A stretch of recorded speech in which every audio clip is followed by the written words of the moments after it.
This podcast is part of the SJ Network. Go to s-j-network.com for more great podcasts and for contact information on publicist Steve Joyner. Today's guest is Richard Burgin, creator of the movie Fang. It's about a man who gets bitten by a rat and slowly thinks he's turning into one. I was bitten by a rat a long time ago. That's terrible to hear. I hope you didn't think you were turning into a rat. Of course not. I'm still perfectly norm weight. Is that cheese over there?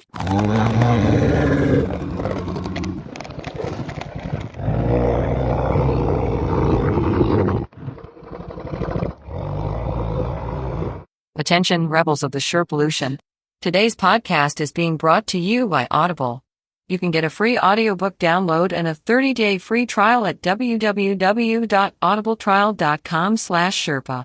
There are over 180,000 titles to choose from for your iPhone, Android, Kindle, or MP3 player. And now Mr. Bruce will lead you into the Sherpa Chalet. As a reminder, please don't disturb the yak. Coming to you from Sherpa Chalet in beautiful downtown Mount Podcastia, it's time for entertainment interviews in the Sherpa screening room. Grab an aisle seat and a bucket of popcorn, but don't crunch too loud or you'll miss the show. Now, here's your host, Jim, the podcast Sherpa.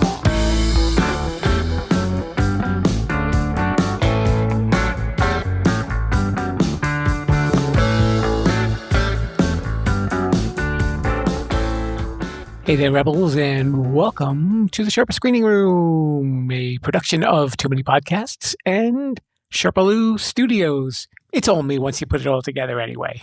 And who am I? Jim, the podcast Sherpa, your buddy, your pal, with another interesting interview. This week, we are talking to a guy named Richard Burgin, and Richard is the creator of a movie called Fang. And if you're wondering, is that a horror movie? You would be correct, my friends.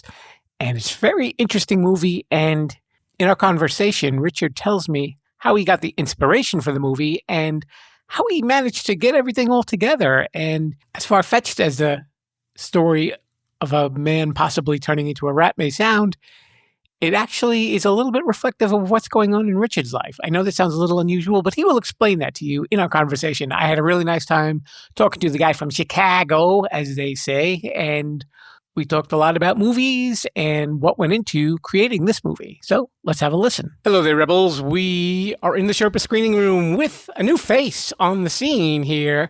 He has created a new movie in the horror genre.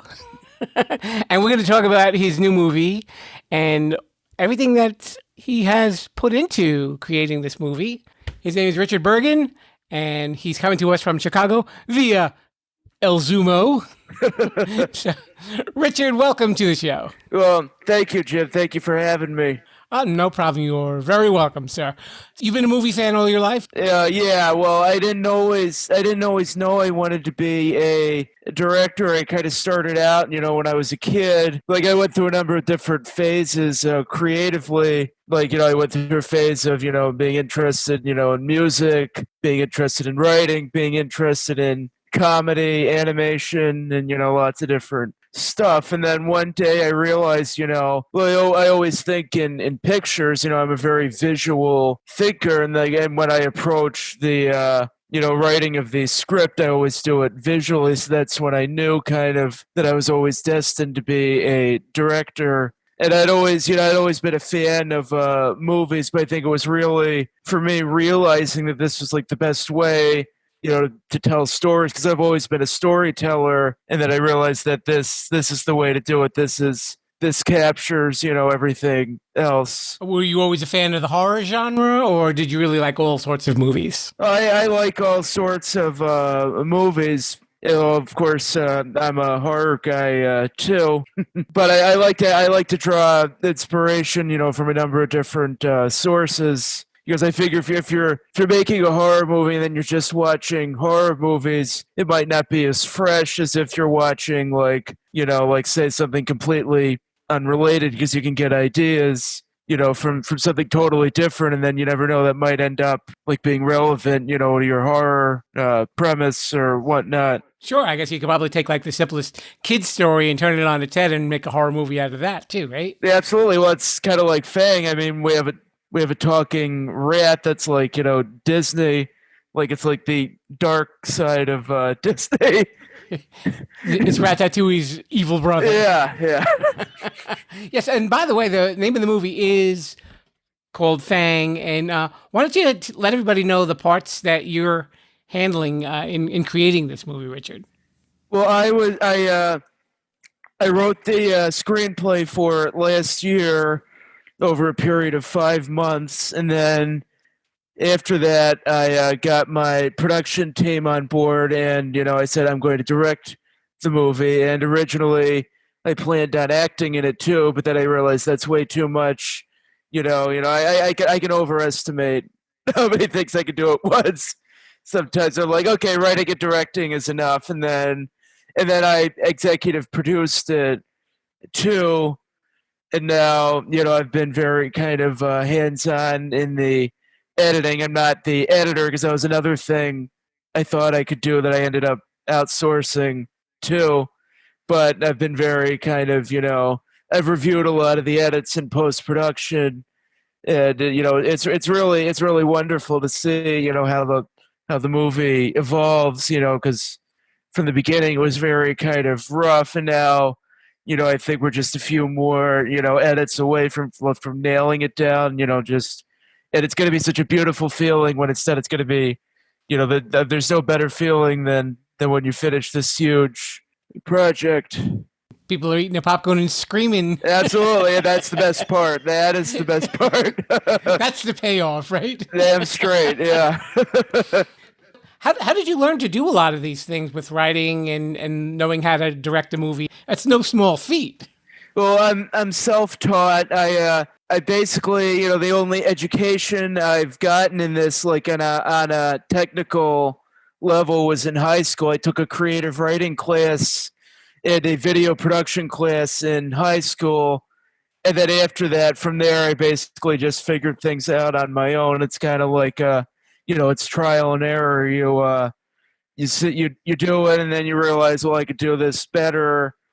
And then with directing, I think that really comes intuitively to me, because I don't always know how to put into words what I want, but I know what I don't want, and I know when somebody is doing it wrong. I know when, like, the actors, if they don't quite get it, that I work with them and say, okay, this is more like what I want, and then usually they can do it. And I think we really had some really terrific actors, and Fang, they really did a great job. They went beyond my expectations.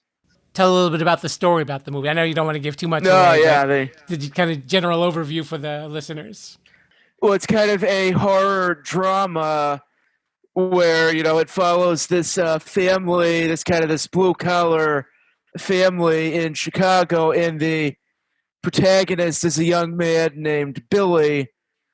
He's 23 years old. He works as a janitor at a meat processing plant, and little does he know that he has undiagnosed autism, as well as a host of other mental health issues like OCD, paranoia, and eventually he goes beyond just being paranoid. But I don't want to spoil anything. So then Billy lives with his mother, Gina, who is dying from Parkinson's. And so the kind of the tension between them is a big part of the movie. And that's really so the first half of it is kind of dominated by that kind of family drama. And then one night, Billy goes to the bathroom, like around 3 a.m, middle of the night, and then he finds this rat, and then the rat chases him out of the bathroom and bites him. And so it's this very kind of traumatic thing. He gets bitten by a rat, and then he has to get this big shot. But then after he gets bitten by the rat, he starts to feel more and more like a rat. He starts to see rat fur on his arms. He starts to think, like, am I turning into a rat? And then the rats start talking to him. And so that's basically the premise. Man thinks he's turning into a rat. There it is in one sentence. Well, I can understand the build up to that, though, Richard.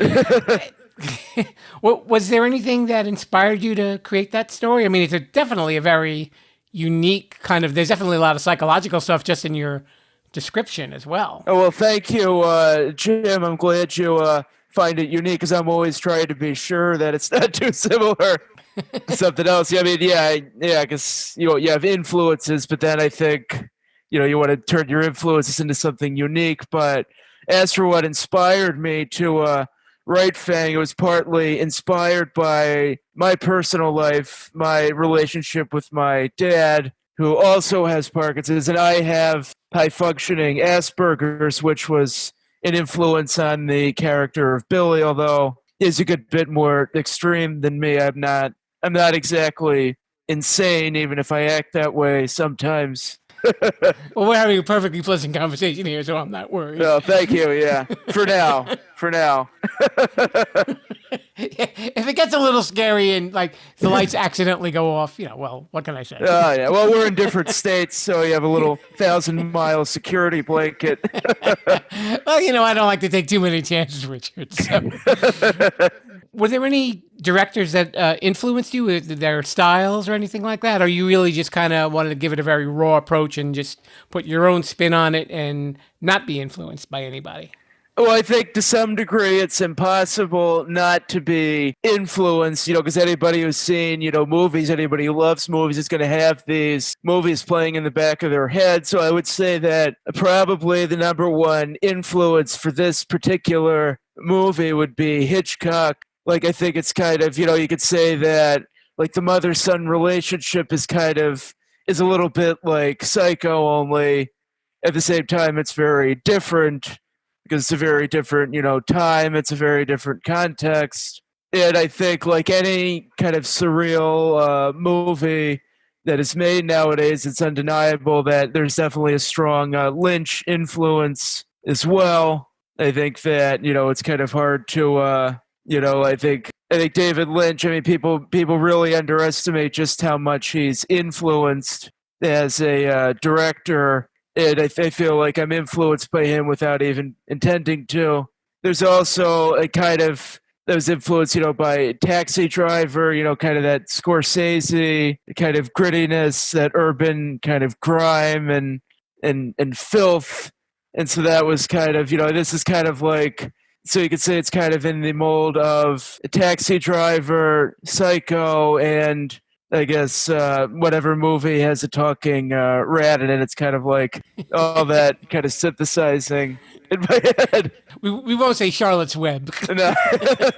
Yeah, this is like the hard R horror version of Charlotte's Web. What do you think of state of horror movies today? Do you think that certain genres of horror get kind of overplayed? There's no originality, or do you think that there's like a new wave coming?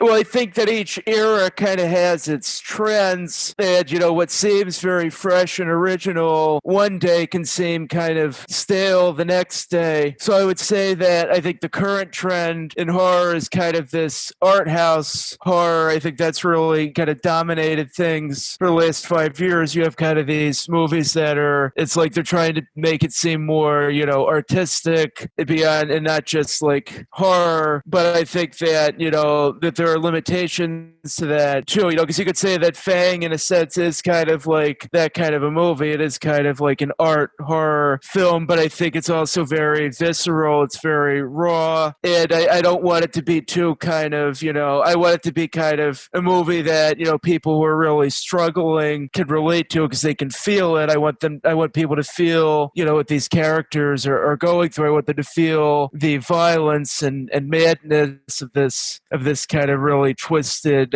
family unit. It's funny, a while back I was interviewing Oliver Robbins, and Oliver Robbins played the son in Poltergeist. Oh, cool. And just recently he came out with a movie that he directed. Oh, wow. And we were talking about, scary movies and everything like that. And he said, Jim, he says, we're in a pandemic. He says, if people aren't scared already, he says, you got to up your game to make sure that they're really scared. Absolutely. A lot of this movie, and like I said, I don't want you to give too much away. It is kind of like a psychological horror movie from your description. It is, yeah. Well, I want it to be ambiguous, whether Billy is really turning into a rat or not, or if it's all in his head. And then eventually we find out the answer at the end, but I don't want to spoil anything. Yeah. No. And I don't want to spoil what happens during his transformation, quote unquote. But yeah, so it is so we have that ambiguity about what is real and what is kind of this paranoid delusion. But then even for the things that are objectively real, the psychology of the characters is really the major driver of the plot. These characters are very kind of damaged, and they relate to each other in ways that are very destructive to themselves and others. Is the cast very large? I mean, you have Billy and his mother. Are there other people kind of coming into play into the plot of the movie without giving too much away? We have the three main leads, and then we have kind of the supporting characters who each get a few good scenes. I like to give each kind of minor character a chance to shine in at least one scene. So the three main characters are Billy, who is played by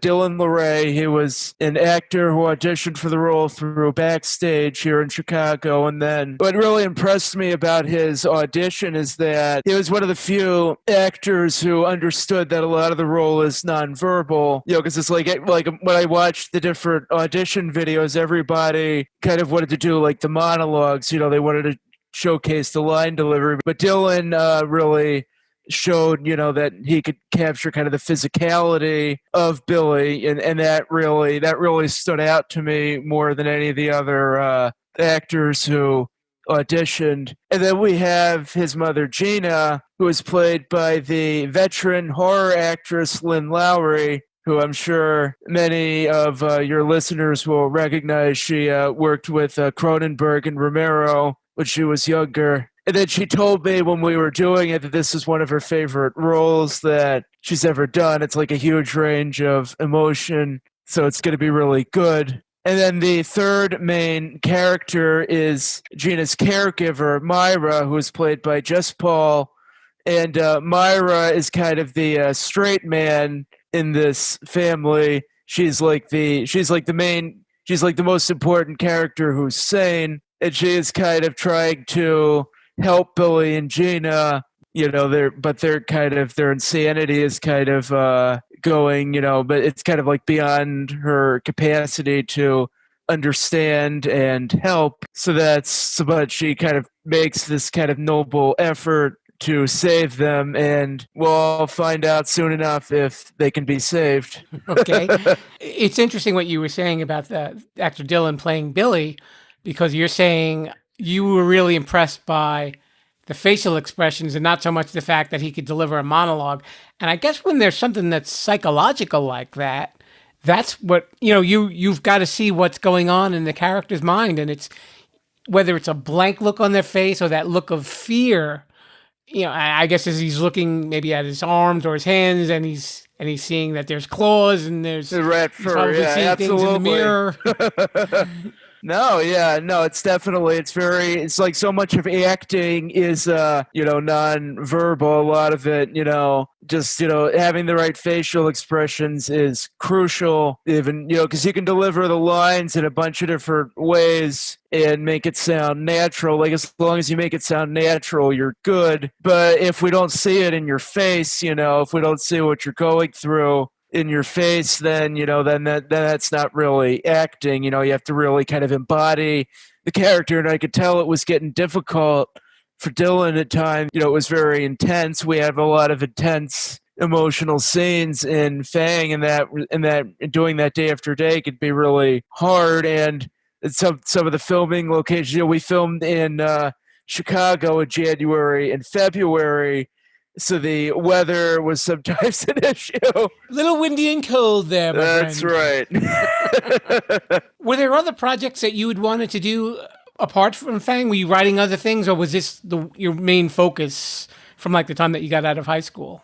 Well, this is my first feature film although it's not the only project I've been working on. I conceived of, I wanted to make a movie that I could finance, myself, basically with money from my family. And so, because I wanted to write something that is a relatively limited cast of characters, that's like limited locations, just kind of pare it down so it's like this, it could almost be like a play, with like a few small changes. This could be like a stage play and, have it on Broadway or probably off Broadway because the subject matter. Since this is your first movie and you're a first-time movie maker, what kind of advice would you give to people who wanted to pursue this?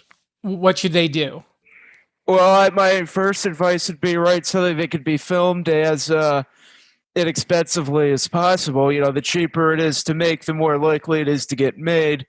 If you could film something with your cell phone and your friends and make it work, that would be ideal, because then there are no barriers preventing you from getting it made.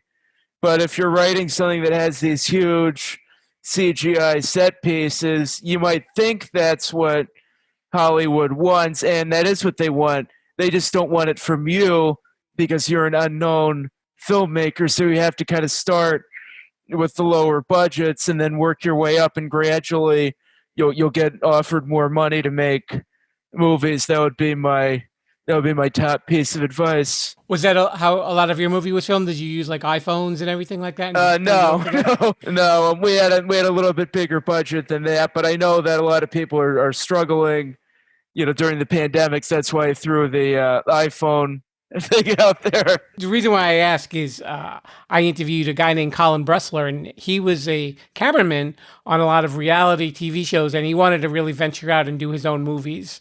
And he basically describes his movies as zero budget horror. Oh, yeah. So he said, whatever I can do for really cheap, he says, and we just put it together and we make it work. And, when I went to his website and you could see the little promos of his movies and stuff, and they're scary little movies. That's good, yeah. Even like right down to the music where, he knew how to he worked with a guy who knew how to build that suspense. Oh, yeah. And you knew something bad was going to happen, but you just didn't know what or when. Yeah, absolutely. That's crucial. And you were involved in some of your own music for this movie, right? Yeah, I did work with my composer, Zach Ferguson. We he came up with some music samples, and then I kind of did alterations to them, and then now my producer Rob is kind of mixing them together so we could have kind of the finalized soundtrack. But I wanted to have it be a very kind of jarring and unusual soundtrack, so it sounds kind of very autistic, very industrial, very kind of unnatural sounds. Yeah, I guess that's probably a really interesting approach, considering the nature of probably the relationship, between the characters. Yeah, absolutely, yeah. And the odd, the not typical, maybe orchestral music that you might hear that might suggest something was building up where it's something a little jarring. Yeah. It probably gives the viewer that much more of a, what's going to happen now type of feel to it. Oh, yeah. Well, I think for Fang, it's really kind of crucial. I wanted to capture that autistic experience, for Billy. And it's really at its heart, it's a movie about what it means to be disabled and the horror of, what it can mean having a disability and being kind of shut out of the normal human activities, either because you can't walk or because you don't understand social situations. And so I think that, you see a lot of movies about disability, they're very kind of feel-good movies, they're very sentimental, and I wanted to make a movie that was much kind of darker and showing kind of how it really feels to live like this, and not have it be something that's just inspiring, because it's not really all that inspiring to have a disability. You just have to survive. That's right. There aren't too many feel-good movies where the guy is turning into a rat. No. You may have that market cornered there, Rich. But it is interesting that you're doing a movie like this, kind of like as an allegory to show people. You may think that, oh, everything is always going to be perfect, but there really is like a horror behind that. And, this is just obviously a look at one character, and it's, and it's amplified, obviously, because he's turning into a rat. Absolutely. So it's definitely an interesting approach to something that probably doesn't get addressed from a real perspective. And you've got that perspective. Probably you bringing that into the movie is going to make people really stop and wonder. Well, thank you, Jim. I'm happy you feel that way. And you're right. I always kind of, like they always say, like my kind of, one of my mantras as a filmmaker is, make the movie you want to see. Like I didn't originally think of this movie. This was not originally what I was going to do, but then I realized, is anybody else telling this story? Is anybody else making a movie that's quite like this? And then I realized,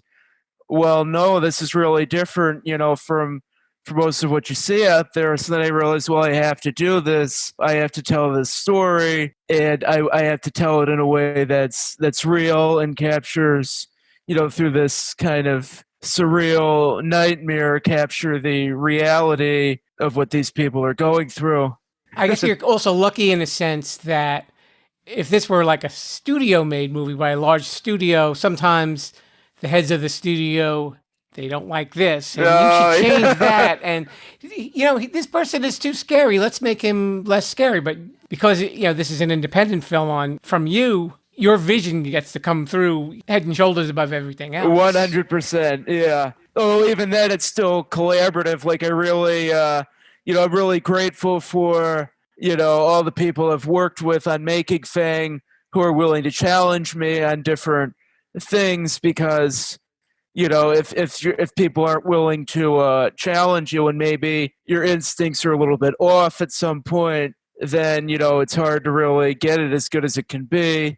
But even still, and I've found that my vision ends up coming out better when I collaborate with people instead of just trying to do it all by myself. I'm going to throw two tricky questions at you. I'll give you a little time to think if you need to. That's okay. So if there was any movie, and it doesn't have to be limited to horror, that's been made that you wish that you made, what would it be? Well, my first instinct from a purely pragmatic perspective would be Blair Witch Project, because they made a huge profit on like a tiny budget. And I'm thinking, man, like they must be set for life. No. Okay. No, that's always the first one that pops into my head. We're going to presume that Fang is going to be a big hit, and I'm hoping that it will be. I hope so too.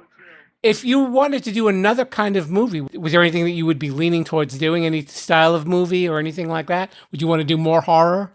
Well, I do have my next screenplay that I've been kind of working on it off and on for like about the last 2 years or so. It's called Broken Angels. It's more of like a thriller, and it's kind of like a satire mixed with like mystery and suspense. And so the premise is that it's about this guy. He's a politician in Florida, and he's campaigning to be elected senator of Florida, but then he lives a double life as kind of this violent predator.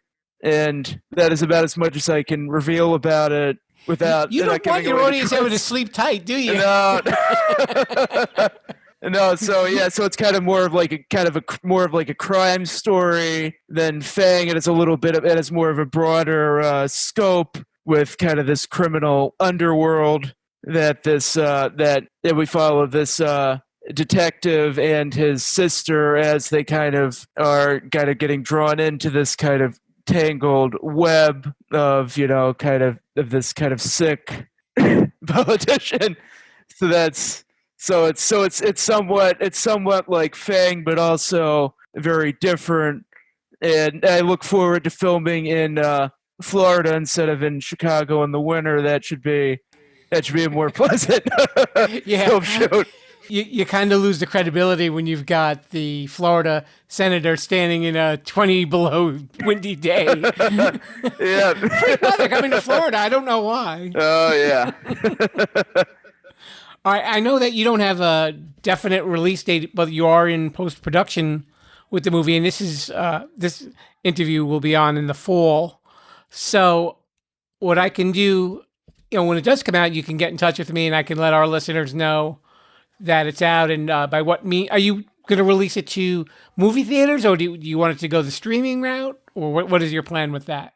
Well, I would love for Fang to get a theatrical release, but realistically, I know that in this day and age, very few movies get a theatrical release because, the theaters have been declining for a while now. So even though I love the kind of romance of the idea of seeing it playing on the big screen in cities all over the country, I realize that realistically, we'll probably end up selling it to a streamer and hey, I mean, if it's on Netflix or Shudder or Amazon Prime, it could get a really wide audience. It could really reach a lot of people. So that would be great if that happens. I mean, any kind of great distribution deal, I would be happy with. But we'll cross that bridge when we get there. But which hopefully won't be too much longer. Well, actually, this is kind of good because I figure since the movie's not out yet, I can probably go to the store and find a blanket to hide under when I'm watching it. Yeah, the blankets won't have sold out yet. and make sure that you're sitting next to someone who doesn't mind you grabbing their arm, right? That's probably the other precaution. Oh, yeah. Yeah, you got to get an arm, got to get like a cast so people don't grab your arm too tight. Leave scratch marks. You can probably get one of those fake plastic arms, those bloody hands that they usually use. That would be good. Right, yeah. Just keep it in between you and go, grab that, don't grab me. I'm always thinking about these things, Richard, because I have no life. Oh, yeah. Well, I'm glad you're well prepared, Jim. Be prepared. That's my motto. Prepare for the unpreparable. Okay, so the name of the movie is Fang. We have been talking to Richard Burgin. He is the creator of this movie. And when it comes out, take a look on my social media. And do you have social media too? I do, yeah. I'm on Facebook, and I'll shoot you a friend request if you're on there. Okay, and it's under your name, or is it under Fang the movie? Well, we have a Fang Facebook page, then we have my personal page. And my personal page is kind of, I post about other stuff than Fang. And Fang-related stuff, too. So it's kind of like a mix. And then the Fang Facebook page is all Fang. Okay, so we can share those links on the show notes. So if people want to take a look, because I'm sure you've probably piqued the interest of a couple of rebels out there who like the horror stuff, Richard. Oh, yeah. Well, that's what I've been hoping for. And I've been happy to have this opportunity to spread the word about Fang to a whole new audience. And Richard, thank you so much, and everybody keep an eye out for Fang. You're very welcome, Jim. Thank you for having me on your show, and I hope you have a great rest of your night, and I hope I don't give you a heart attack when the movie comes out. I'll just keep it in mind before the opening credits, my friend. We're on that internet thingy at Sherpalution.com. Hey, thanks a lot to Richard Burgin for swinging by the Sherpa Screening Room. Hope you enjoyed our little talk. And if you're checking out the show on Friday, we are talking to a guy named Mike Faber. And Mike is a super nice guy. He is a podcaster, and he runs a podcast network called Earth Station One. And Earth Station Who is one of his other podcasts. We talk about Doctor Who, Comic-Cons, and really cool things in his bedroom. You'll know what I mean when we get to that. So I will see you guys on Wednesday. Don't forget to check us out on social media, Sherpalution, on Instagram, Facebook, and Twitter. We'll be there. Mr. Bruce, you know what? I'm kind of afraid of that mouse over there after this talk with Richard. Oh, that's my computer mouse? Oh, okay. Never mind. Okay. Viva la Sherpalution, everybody. Bye. Thanks for listening to the Sherpa Screening Room. Don't forget to subscribe, rate, review, and share this podcast. I'm Mr. Bruce, and this has been a Sherpaloo Studios production. Viva la Sherpalution!